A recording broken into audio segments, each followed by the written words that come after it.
আজকে আরামবাগ হাসপাতাল মোড়ে একটা খুবই চাঞ্চল্যকর ঘটনা ঘটে। এক ব্যক্তিকে ধরে মারধর শুরু হয় প্রায় এবং হেনস্থা করা হয়। তার বিরুদ্ধে অভিযোগ উঠে যে তিনি কোন এক বধূকে লুকিয়ে রেখেছেন, এমনই একটা অভিযোগ। আমরা বিস্তারিত জানবো। ফোন লাইনে রয়েছে আমাদের প্রতিনিধি সুরাজ আলী খান। সুরাজ, বলো বিস্তারিত, তুমি তো ছিলে, কি হয়েছে ওখানে? দেখো, আরামবাগ হাসপাতাল মোড়ে দেখা যায় বহু লোকজন জড়ো হয়েছে এবং কি হয়েছে প্রথম দিকে বিষয়টা না জানা গেলেও পরে খোঁজ খবর নিয়ে জানা যায় যে এক গৃহবধূ তিনি তার বাড়ি পুরসুরা থানা এলাকায় এবং তিনি 12 থেকে 13 দিন ধরে নিখোঁজ ছিলেন এবং নিখোঁজ থাকার ফলে তার পরিবারের লোকেরা পুরসুরা থানায় নিখোঁজ ডায়েরিও করে এবং পরে নিজেরাই তদন্ত চালায়, সঙ্গে সঙ্গে পুলিশও তদন্ত চালায়। যেটা জানা যাচ্ছে যে ওই পরিবারের দাবি যে পুলিশ সূত্রে জানা গেছে যে লোকেশন আরামবাগ, তার টাওয়ার লোকেশন আরামবাগ দেখাচ্ছে, কিন্তু তাকে সরাসরি সেরকম ভাবে পাওয়া যাচ্ছে না।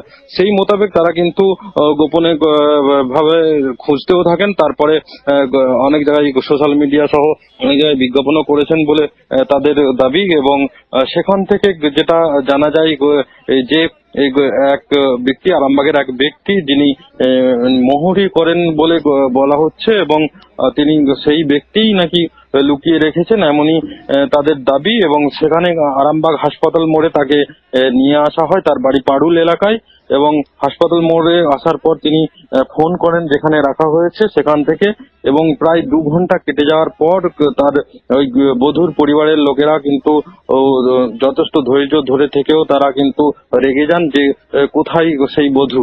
সেই নিয়ে একটা সমস্যা তৈরি হয় এবং সেখানে ঠেলাঠেলি, হেনস্থা বলা যেতে পারে এবং যেটা অভিযোগ যে মারধরেরও হয়, এরকমই একটা অভিযোগ। এবং সেখান থেকে যেটা দেখা গেল যে এলাকার মানুষ প্রচুর কৌতূহলী হয়ে তারা কিন্তু দাঁড়ালেন এবং দেখলেন, দেখে তা পুলিশকে খবর দিলেন।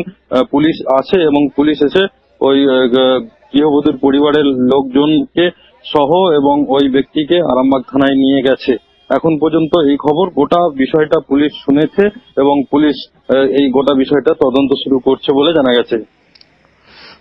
ওকে, দেখা যাক যে বধূকে লুকিয়ে রাখার যে অভিযোগ, যেভাবে পুলিশ এই বিষয়টা হস্তক্ষেপ করেছে, পুলিশ তদন্ত করে দেখবে যে সত্যি কি বধূকে লুকিয়ে রাখা হয়েছে কিনা। তবে এই বধূর একটি ভিডিও সোশ্যাল মিডিয়াতে প্রকাশ করা হয়েছিল এবং সেখানে নিখোঁজ হিসেবে প্রকাশিত হয়েছিল এবং সেই বধূই কিনা সেটা কিন্তু দেখার বিষয় রয়েছে। এ বিষয়ে কমপ্লেন অলরেডি হয়েছিল আগে থেকে পুরসুরা থানাতে। আরামবাগ পুলিশ আটক করার পর তারাও জিজ্ঞাসাবাদ চালাচ্ছে যে এর সত্যি এর ভিতরে কোনো রহস্য রয়েছে কিনা, বধূকে লুকিয়ে বা কেন রাখবেন ওই ব্যক্তি, এবং তার জেরে যে আজকে ঘটনা ঘটলো, প্রকাশ্য রাস্তায় হেনস্থা অনেকে বলছেন, সেটাই বা কেন হবে। অসংখ্য ধন্যবাদ সুরাজ আলী খান, আমার সঙ্গে এতক্ষণ ফোন লাইনে ছিল।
ওই যে ইয়েতে যে কপিটা আমি করেছিলাম আমার কাছে আছে, আপনি ভালো করে শুনুন না, কপিটার তো রিসিভ আমার কাছে ওনাদেরকে দেখালাম যে এসডিওকে দেওয়া আছে।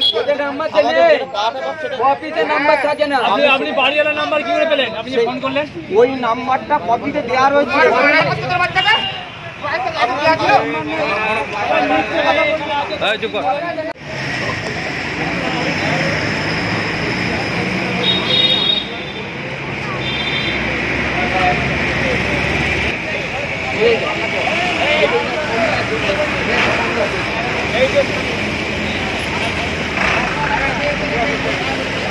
ঠিক আছে।